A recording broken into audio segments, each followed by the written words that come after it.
We need to talk about a pretty serious scenario, a major oil crisis that could be sparked by growing tensions between the US and Iran.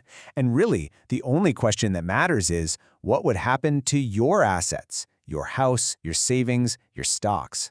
We're going to break down an analysis that lays out the risks and gives us a potential playbook for protecting your wealth.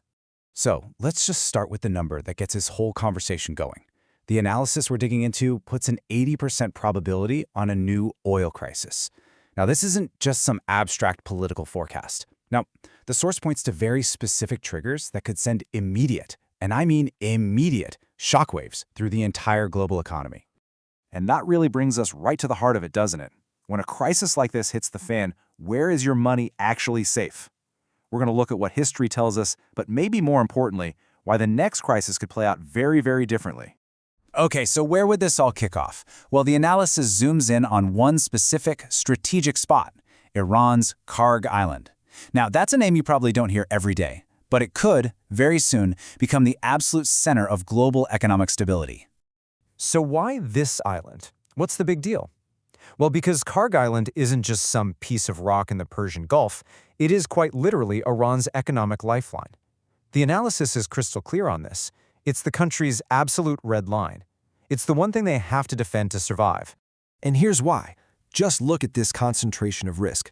A staggering 90%, 9-0, of Iran's oil exports, the very thing that keeps their country running, flows through this one tiny point. So you can see why any military action here isn't just a warning shot. It's a direct threat to their national existence, and it's one that would pretty much guarantee a massive retaliation. And this lays out the terrifying chain reaction, like a set of dominoes falling. It's a three-step path from a very local conflict to a complete global shutdown. Step 1, a strike on Kharg Island. Step 2, Iran hits back hard against oil fields in Saudi Arabia, the UAE, Kuwait. And the result? Step 3, a sudden, catastrophic stop to a huge portion of the world's energy supply. The fallout from that kind of shutdown would be, well, immense. For our allies who depend on imported energy, think Japan, South Korea, nations across Europe, it means their industries could grind to a halt. For the United States, a shock like this could threaten the entire petrodollar system, the deal that prices oil in US dollars. This would put insane pressure on US debt and could easily trigger a stock market crash. The consequences would ripple out way, way beyond the Middle East. So with a threat like that looming, how is an investor supposed to react? Well, the thing is, we've been here before. History actually gives us what the source calls the standard answer for how to survive an oil crisis. The modern world has really lived through 3 of these major oil shocks. You had 73 with the Arab oil embargo that quadrupled prices. Then in 79, the Iranian Revolution caused another huge spike. And of course, in 1990, Iraq's invasion of Kuwait sent prices soaring again. Each one of these has a lesson for us. Let's really zero in on that first one, back in 1973. It was just a perfect storm that created every economist's worst nightmare, stagflation. That's when you get 2 terrible things at once. Soaring inflation, we're talking 12% in the US, combined with a totally stagnant economy and high unemployment. So your money is worth less and there are fewer jobs. It's awful. And this table shows us exactly who won and who lost back then.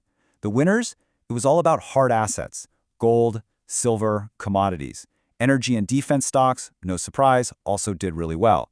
The losers were pretty much everything else. Stocks all over the world, bonds, and especially cash.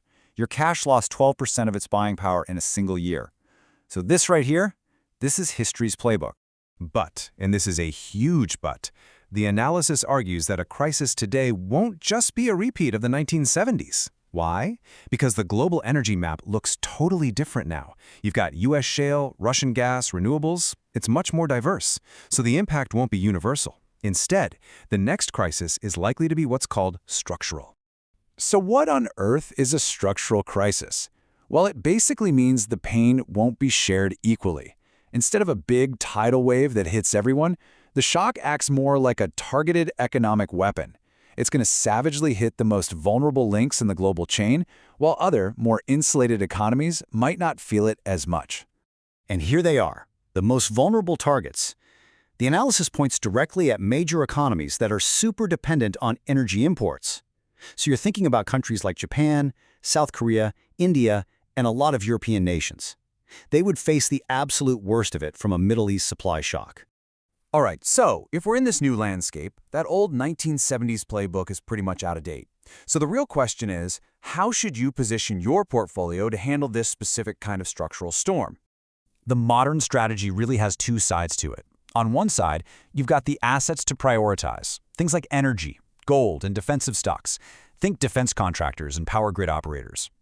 The analysis also points to dividend-paying state-owned enterprises as a potential dark horse.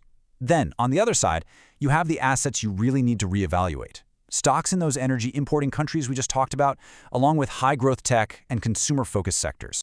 But here's the most crucial point. The ultimate lesson from this whole analysis is that betting on any one single thing to save you is probably a losing game. In a complicated, structural crisis, the only reliable way through the storm is a truly diversified portfolio, one that's built to handle both inflation and uncertainty. And all of that leaves us with one final and I think vital question for you to think about. In a world that feels more and more uncertain, you got to take a hard look at your own assets. Is your portfolio built for calm, stable seas, or is it actually prepared to navigate the storm of a sudden structural shock? That's really the question this analysis is pushing every single investor to ask themselves.